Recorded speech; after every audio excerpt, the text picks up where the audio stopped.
Welcome to FM Talks. Grab your coffee, um, pull up a chair. Yeah, definitely settle in. Settle into a comfortable spot. We are so glad you are sitting at the table with us this morning. It's our favorite time of the week, honestly. It really is. This is our dedicated space for the weekend, Ah, a place where we take a deliberate step back from the rush of the week. right. All the endless notifications, the running around. Exactly, the compounding stress of just living a modern life. And we use this time to look for a lighter, more stable way to live. We're basically sifting through the noise to find the actual rhythms that work. hmm And to anchor us this morning, we need to look at a scenario that it's practically a universal human experience. Oh, absolutely. I want you to picture the specific texture of a Tuesday evening. Just a standard messy Tuesday. Right. You have been running on this sort of low-grade hum of adrenaline all day, Navigating the commute. managing the inbox, handling the lingering tension from a meeting that went slightly off the rails. Yeah, you're depleted. Completely. You finally walk through your front door, and the house is just a chaotic mix of life admin. Mail on the counter. Shoes in the hallway, the faint hum of the refrigerator. Mm. You are standing in the kitchen, completely running on fumes. And then your partner walks in. Right. And you ask a simple, seemingly innocent question. Like maybe you ask about the logistics for the weekend or, Or just, hey, did you get a chance to run the dishwasher? yes, did you run the dishwasher? And within 3 seconds, the atmospheric pressure in the room completely shifts. It's palpable. It really is. It's like a switch just flips. The energy instantly sours. The response you get is clipped or defensive or just strangely aggressive. And before you can even process what is happening, you are entirely derailed. Totally derailed. You're Yeah. suddenly locked in this exhausting, draining, circular argument. Trading barbs about things that happened like 6 months ago. Right. It feels like you are speaking two entirely different languages Or worse, like you're in a courtroom defending your core character. over a ceramic plate. Exactly. Over a plate. And by the end of it, you go to bed feeling completely drained. Totally misunderstood. Staring at the ceiling, wondering how a question about a household appliance turned into an existential crisis about your relationship. It is the ultimate nightmare scenario of modern partnerships. I mean, we have all been there, lying awake, replaying the tape, Trying to pinpoint the exact moment the conversation went off the rails. and usually we conclude that either we are fundamentally incompatible. Or someone is just being intentionally difficult. Right. But I was reading this fascinating section in our companion text for today, that guide, as we like to call it, and it completely rewrites the anatomy of those sudden, exhausting Tuesday night arguments. It really does. It changes everything. The guide explores the hidden biological mechanics of communication. It introduces this concept of background tension. Which is such a great term. It is. And our mission today is to pull that tension out of the shadows. We are going to unpack why our brains process connection the way they do under stress. And extract a few elegant rhythms to keep our daily connections clear. And free from that unnecessary exhaustion. So let's dissect the biology of that Tuesday night argument. Because the text makes a really critical distinction right out of the gate. Right. When you are standing in that kitchen, you assume you are having a verbal exchange of information, You assume your words are being processed by the logical part of your partner's brain. the prefrontal cortex, Exactly. But the guide introduces a phenomenon called the volume fallacy. the volume fallacy. Right, and it completely dismantles that assumption. Mhm. When a relationship has a heavy buildup of background tension, Meaning the unresolved stress from the workday, the fatigue, the lingering resentment from past micro-arguments that were just sort of swept under the rug. all of that background noise. Yes. When that tension is present, the human nervous system subtly shifts gears. It moves out of a state of social engagement and drops directly into a biological threat detection mode. Which means the prefrontal cortex is essentially offline. Precisely. The primitive survival center, the amygdala, takes the wheel. Wow. We have to look at the evolutionary biology here to understand why this happens. Okay. Hundreds of thousands of years ago, if our ancestors were out foraging and they heard a sudden rustle in the bushes. The brain didn't pause to rationally analyze it. No, it didn't wonder if it was the wind or a tiger. It bypassed logic entirely and spiked the heart rate. To prepare for a fight or a sprint. Right. Today, we don't have tigers in the kitchen, but our nervous systems haven't updated their software. That is so true. When background tension is high, your partner's brain is highly sensitized. It is actively scanning the environment for danger. So when you ask that innocent question, They aren't actually hearing the phonetic words you were saying. what are they hearing then? Well, their brain is frantically scanning your microexpressions, your tone of voice, The tightness in your jaw. even the timing of the question. And that threat detection mechanism bypasses logic completely, which explains why a totally neutral question about a chore is suddenly interpreted by the amygdala as a life-or-death character attack. Their nervous system is literally telling them, I am under siege. And here is where the volume fallacy traps us. The biggest mistake we make in these moments is believing that the problem is the message itself. Right. We think, they didn't hear me. They don't understand the logic of my request. So what is our default human instinct? We try to explain ourselves with more force. We speak a little louder. We use more emotional intensity. We start acting like trial lawyers, gathering historical evidence. I asked you to do this yesterday, and you said you would. And now you have it. Yeah, we operate on the flawed premise that if we just push a little harder, the logic will break through. But trying to force a heartfelt or logical message through a stressed connection is like shouting into a broken radio. That's the perfect analogy. If the radio is emitting pure static, turning up the volume dial doesn't make the melody any clearer. It just makes the static deafening. The issue isn't the topic at all. It isn't the dishes, the budget, or the weekend plans. The issue is that the connection line itself is too noisy. And the clinical notes in our sources are quite stark on this point. They really are. Researchers monitored the physiological responses of couples during these exact types of domestic disputes. Right. They wired them up to heart rate monitors. And sweat sensors. And what they found is that the moment the background tension reaches a certain threshold, A person's heart rate spikes over 100 beats per minute. and when that happens, a cascade of physiological changes occurs. Cortisol floods the system. Peripheral vision literally narrows.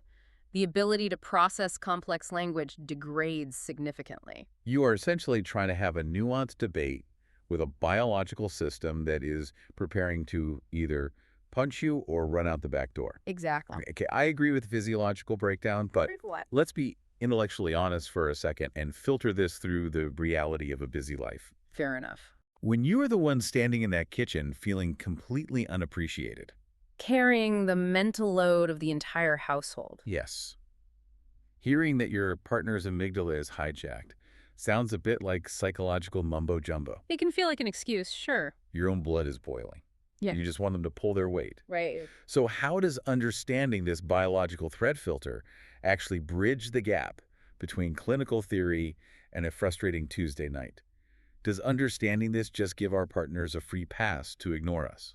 It doesn't give anyone a free pass, but it fundamentally shifts your strategy. How so? When you realize that the channel is filled with static, you have to stop acting like a broadcaster who just needs a louder microphone. Okay, You have to step back and act like a technician observing the connection. that's an interesting shift. The text argues that you cannot communicate your way out of communication problem when the lines are jammed. Because your best efforts actually become the interference. Exactly. Every time you try to push a complex emotional point through their defensive filter, you are just adding more noise to the room Increasing their heart rate, and entrenching the argument. which brings a staggering amount of profound relief, if you think about it. How do you mean? Think about what this means for you, sitting right now with your coffee, reflecting on your own past arguments.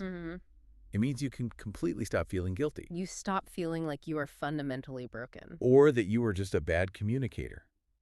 It means recognizing that sometimes the environment is just too noisy for a conversation to occur. It gives you the ultimate permission to pause. Exactly. You can stop wasting your precious limited energy forcing an interaction that is biologically destined to fail. If you walk into the house and the background tension is high, you don't have to push through it. You wouldn't try to have a deep, intimate conversation with your partner while standing next to a jackhammer on a construction site. You really wouldn't. The biological static of background tension is just as disruptive as that jackhammer. You wait for the noise to stop. But here is the trap. There's always a trap. Always. Once you recognize the static, what do you do with the behavior that follows? Right, because they don't just sit there quietly. No, when the threat filter is fully engaged, human beings do not sit there and rationally excuse themselves from the room. They react. They default to automated protective habits to survive the stress. And the guide breaks these automated responses down into 3 distinct archetypes. Right, what we can think of as the three masks of conflict. And the central thesis here is vital. These masks are predictable biological reactions. They're not character flaws. They are the armor we put on when the tension becomes intolerable. Let's pull the clinical data from the sources and dive deeply into these masks. Because recognizing them is the key to stepping out of the chaos. Yes. The text categorizes the first mask as the signal jammer, but we can colloquially call it the critic. The critic, I think we all know this one. When background tension rises, the person wearing the critic mask operates on the deeply flawed belief that intensity equals importance. They feel unheard, unseen, and unsupported. So their biological response is to escalate. They raise their voice. Their tone becomes sharp, almost biting. And most notably, they lean heavily on universal qualifiers. The you always and you never statements. We need to look at a specific case study from the research to see the anatomy of the critic mask in action. Let's look at couple A from the clinical notes. They had been stuck in a critic and defender loop for over a decade. The husband, arriving home to find the car's gas tank empty again, didn't just state the problem. The critic mask slipped right on. And he delivered the classic line, "You always leave the car on empty. You never think about anyone but yourself." I always have to clean up your messes. Now, let's freeze that moment and analyze the psychology of what is happening. The critic actually thinks they are emphasizing the severity of the problem to finally force a resolution. They think the intensity will make the partner understand the depth of their frustration. But the clinical data shows the exact opposite occurs. The moment the word always or never is deployed, the actual logistical problem, the empty gas tank, vanishes from the room completely. The partner's brain registers a global attack on their character. You are no longer discussing a trip to the gas station. You are suddenly litigating the entire moral history of the last 10 years of the relationship. It is an electrical surge that instantly trips the breaker in the partner's brain. The critic believes they are demanding connection, but they are systematically destroying the very bridge they are trying to walk across. And that destruction naturally summons the second mask. The text calls this the frequency shifter. We can call it the defender. This is the person who, the exact moment they feel even a hint of criticism, instantly changes the topic. To avoid feeling inadequate, it is a biological reflex. If we look at couple B in the studies, we see this play out tragically. The wife comes to her husband, feeling genuinely disconnected, and says softly, "I'm feeling a little lonely lately." I feel like we never just sit and talk anymore. She is offering a vulnerability. But the husband's background tension is already high. The defender mask instantly drops down like a visor. And he reflexively fires back, "Well, I work 60 hours a week to provide for this family. Do you know the pressure I am under?" If you are the person who just said, "I am lonely," that response is utterly devastating. It feels like a massive slap in the face. It feels as though they are completely ignoring your pain and making it entirely about themselves. It feels like malice. It feels like malice, but the research points out that it is actually self-protection. The hidden logic of the defender is that they aren't consciously ignoring the feeling of loneliness. Rather, their highly sensitized nervous system has registered the partner's vulnerability as a subtle, devastating critique of their performance. In their mind, "I am lonely" translates directly to "you're failing as a partner." And to shield themselves from that unbearable feeling of shame and inadequacy, they reflexively shift the frequency of the conversation. They change the channel from emotional connection to logistical provision. They haven't decoded the original message. They've simply deflected it to protect their own fragile equilibrium. That distinction is everything. It separates the action from the intent. And then we have the third mask, which is perhaps the most misunderstood of all. The guide categorizes this as the grounded wire or the avoider. This is the partner who, when the background tension peaks during a dispute, completely shuts down. They go silent. They might stare blankly at their phone. Give monotonic one-word answers. Or physically walk out of the room while you are in mid-sentence. And to the person left standing in the room, this looks like the ultimate form of coldness. Arrogance or cruelty. It looks like they simply do not care enough to engage. But let's look at the physiological data on couple C from the clinical trials. When the partner wearing the avoider mask walked out of the room, their external demeanor appeared completely calm. Almost stony. But the heart rate monitors told a completely different story. Their heart rate was fluctuating wildly between 110 and 130 beats per minute. Their blood pressure was through the roof. They were experiencing what researchers call diffuse physiological arousal. Or emotional flooding. Their nervous system had literally reached its absolute maximum capacity. It had flipped the emergency shutoff switch to survive an overwhelming sensory and emotional overload. The avoider isn't trying to punish you with silence. They are physically, biologically incapable of processing one more syllable of information. Their cognitive processing centers have shut down to protect the organism from what it perceives as a lethal amount of stress. Understanding these three masks, the critic, the defender, the avoider, is an absolute paradigm shift. Because when your partner shifts the blame, or when they completely shut down and walk away, your default setting is to feel personally attacked. You sit there thinking, they don't care about my feeling. Or they're just a cold, selfish person. But recognizing that these are merely biological survival masks takes the sting out of the moment. You stop seeing your partner as the enemy. Instead, you start observing the pattern. You become an architect of the environment rather than a victim of the chaos. You can literally stand in your kitchen, take a slow breath, look at them and think, Oh, okay. We aren't really fighting about the dishwasher right now. the defender mask just slipped on because we're both incredibly tired. And the background tension is too high. It replaces that heavy, dark resentment with sharp clarity. It allows you to step back and say, the masks are firmly on. Nothing productive will come from pushing this right now. It is the most liberating feeling to just let yourself off the hook, step away from the jackhammer, and silently decide, we will revisit this tomorrow. When the nervous systems have regulated. Exactly. I agree that the observation is liberating, but we have to confront a dangerous assumption here. What's the assumption? The temptation, once you understand the masks and the need to pause, is to just leave the relationship alone. To think, okay, we'll just avoid the static and everything will be fine. Right. But if we dive into the evolutionary data in our notes, leaving a relationship on autopilot is actually a death sentence. It does not magically fix itself in the silence. No, it brings us to a concept the guide refers to clinically as the 5-to-1 ratio. The rhythm of warmth. Exactly. The foundational rhythm required to keep the background tension permanently low. To understand why autopilot is so dangerous, we have to look closely at how the human brain processes data.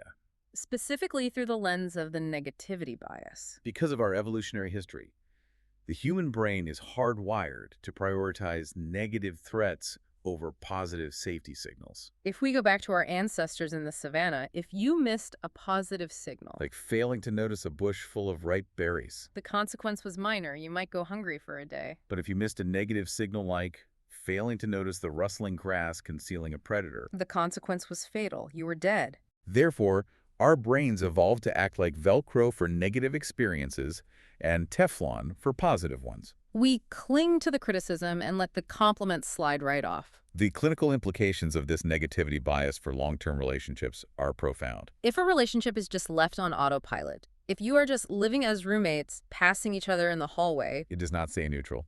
because of the Velcro effect for negativity, a neutral relationship naturally and inevitably drifts towards suspicion. Emotional distance and tension. If you aren't actively, deliberately putting positive safety signals into the connection, the primitive brain assumes there is a tiger in the grass. It assumes danger.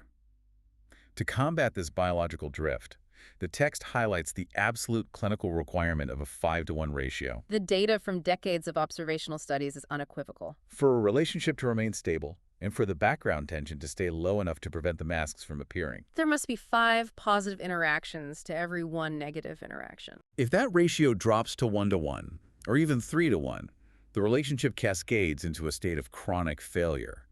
The threat filters remain permanently engaged.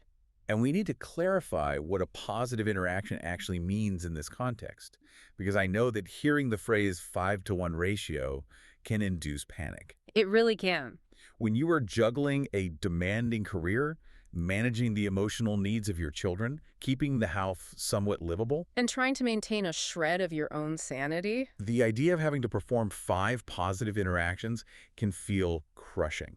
It sounds like one more chore on an endless, impossible to-do list. That sounds incredibly burdensome. Great. Now I have to manufacture cinematic romance on top of remembering to pay the electric bill. Exactly. But what I found fascinating about this ratio in the literature isn't that it's some magic, exhausting relationship hack. It is just cold, hard biology. It is preventative maintenance for the nervous system. The positive signals the text refers to are not grand gestures. They are microscopic bids for connection. They're tiny packets of safety data sent directly to your partner's amygdala.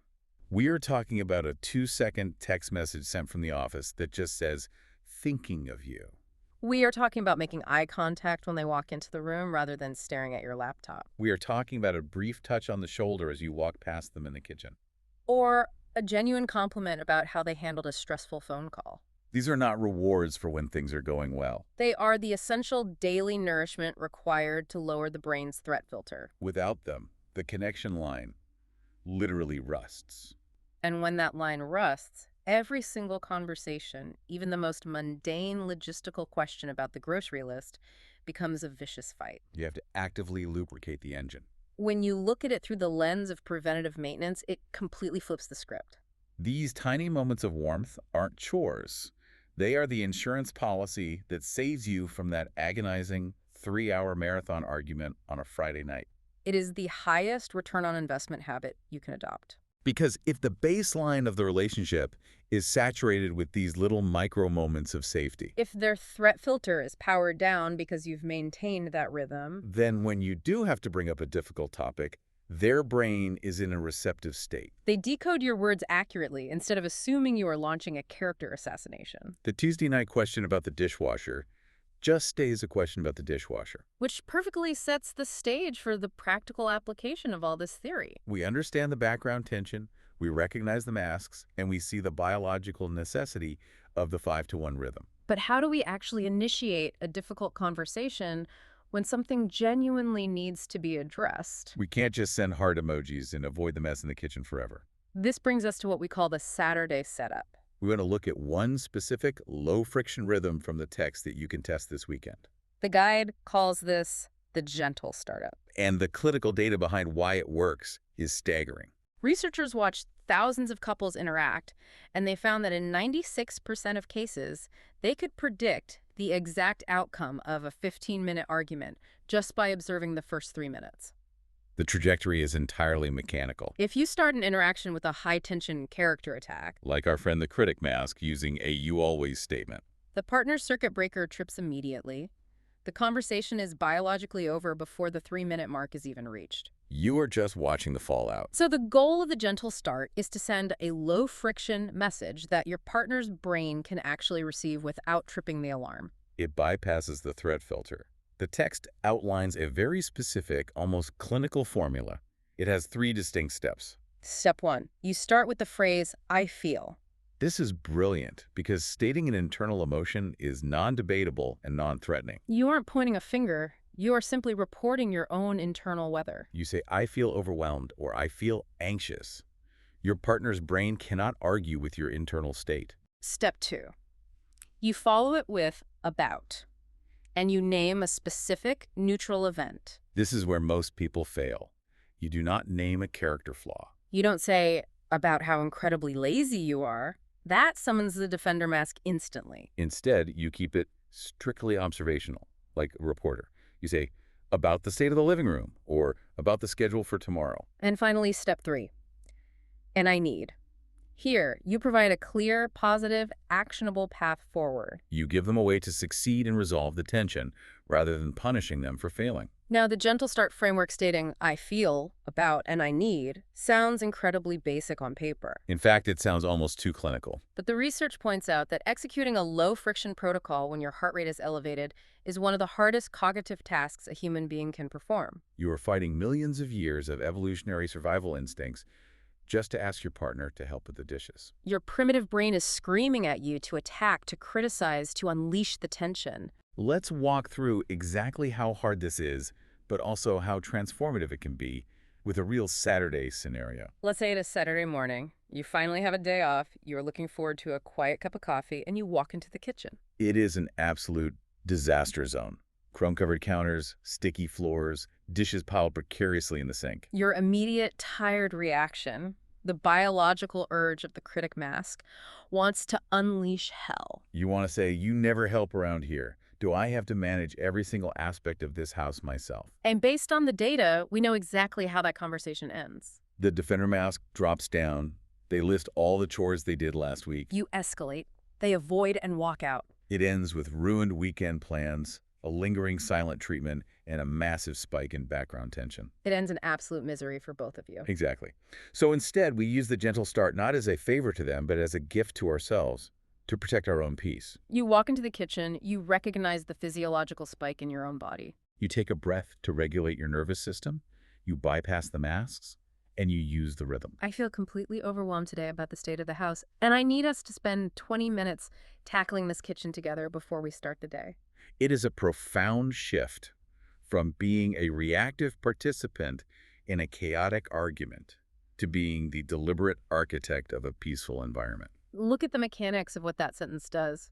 It removes all the heavy emotional weight. It completely bypasses their defensive threat filter because you haven't attacked their character. You have stated your vulnerability, named a neutral logistical problem, and provided a clear, achievable solution that makes them a teammate rather than an adversary. You keep your weekend feeling light, harmonious, and productive, instead of burning the entire day down over dirty plates. It gives you your agency back. You realize that life truly doesn't have to feel so heavy. We don't have to stay trapped in those exhausting, draining loops. When we understand how our biological connections actually work, when we recognize the threat filters, When we identify the masks for what they are, and when we feed the relationship that vital rhythm of warmth, we can keep the static low and the connection remarkably clear. you are no longer at the mercy of the Tuesday night meltdown.